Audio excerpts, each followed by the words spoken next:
commit myself and my party, the All Progressives Congress, to the tenets of this accord.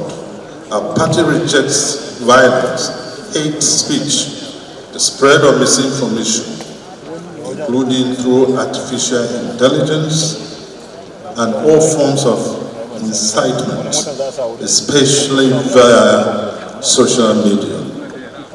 We are committed to peaceful, transparent elections that will strengthen political stability, social harmony, economic progress, and our nation's prosperity.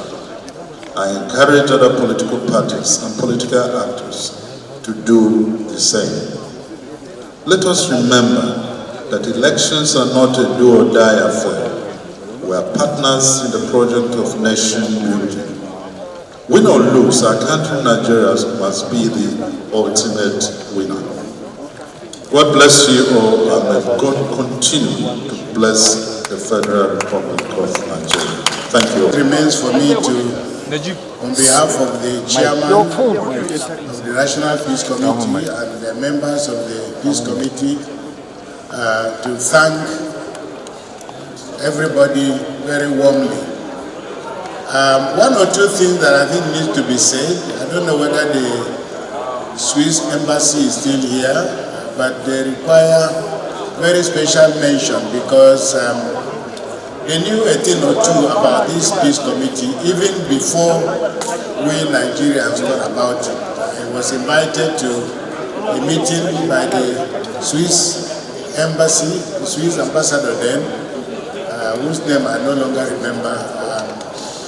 And he talked, it seemed that they had already come up with an idea of an initiative of this nature. And we had a conversation, but nothing prepared me for what they had diplomatically been reflecting upon. They had a few names they had already suggested, but very little came out of that conversation.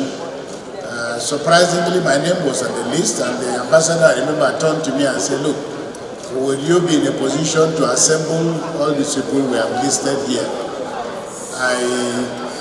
We left the meeting, and as I said, very little came out of that. But I still remember, and I think I've told the story, under President Jonathan, there was what was called the Inter-Party Secretariat. I think it was chaired by Senator Benobi. I don't know whether it was a secretariat, but he was the special advisor to the president on inter-party affairs. A very strategic position at that time, which I think is still very much required, because Benobi brought quite a lot of professionalism, pushed the boundaries of dialogue and so on, and insisted that parties needed to be talking together. It was then that the Office for Inter-Party Affairs organized a very big conference that took place here in Abuja. I was invited to that conference. I was unable to, I happened to be in Abuja, but I couldn't make it to the conference. And I didn't know anybody would take notice. But at about 8 p.m. that evening, I received a call from Chiremeka Anyoku. And I thought he was going to scold me because he had chaired the meeting. I thought he was going to scold me for not being at the meeting. I apologized to him, and then he says to me, have you met Kofi Annan? And I said, I haven't met Kofi Annan. No, he said, do you know Kofi Annan? I said, I don't know Kofi Annan, but I know of Kofi Annan by repetition. And he said, well, he's asking after you, I would like to meet you. And I said, well, I didn't think that was possible because I hadn't met the man before. He said, look, Kofi Annan is about to leave for the airport, but he's ready to wait if you are anywhere near the Hilton. And I said, well, I could get to the Hilton in 10 minutes. And I remember getting to the Hilton, and Kofi Annan embraced me quite warmly, and then said to me, look, I've just come from, you know what happened in Kenya? Because the elections in Kenya had gone badly wrong. I think about 1,000 or so people had lost their lives. It had never happened in Kenya before.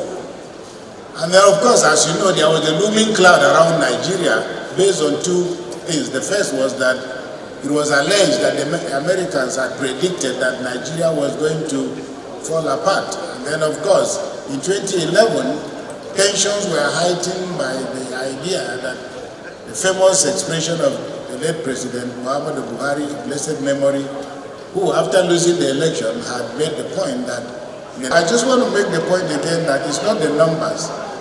The Peace Committee has continued to do extraordinarily good work. That much I can say. We were not set up, to monitor elections and make sure that elections are. We were set up to encourage Nigerians. And I want to just use two examples, if you indulge me. Many of us are convinced, and I've had people say to me, are we really doing anything? Do people just sign a card and go home? The governor of Ekiti, I happened to have met him, I think, about 2 or 3 weeks ago. And as the chairman of INEC would testify, the elections in Ekiti went very, very well and very smooth. But he said to me, when you people came to Ekiti, and we had to sign, and I had to sign that peace committee, we the members who were in Ekiti remembered that even right up to the eve of the signing of the peace accord, there had been a lot of bloodshed. But he said, when I signed, put my signature to that, I decided to take it seriously. So seriously that when we went back to Ekiti before the election, Asebe, who made the beautiful presentation, they had made a similar presentation and indicated that the staff of... For Switzerland and our partners, the task now is to learn from these experiences and ensure that the lessons from Ekiti and Osun inform our engagement towards the 2027 general elections. Signing the accord is a commitment. Honouring it is a leadership. Switzerland remains committed to supporting Nigeria's efforts towards peaceful, inclusive and credible democratic processes. We value our long-standing partnership with government and good people of Nigeria, the National Peace Committee, as well as our cooperation with... I call on all political parties to restrain their digital media teams, official spokesmen and online youth wing from weaponizing falsehood to gain temporary political advantage.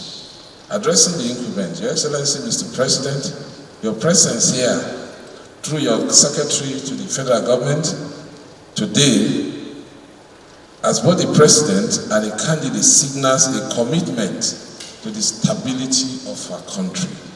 The neutrality of state apparatus is the bedrock of any credible election, and we look forward to the process where the incumbency remains a platform for service to Nigerian people.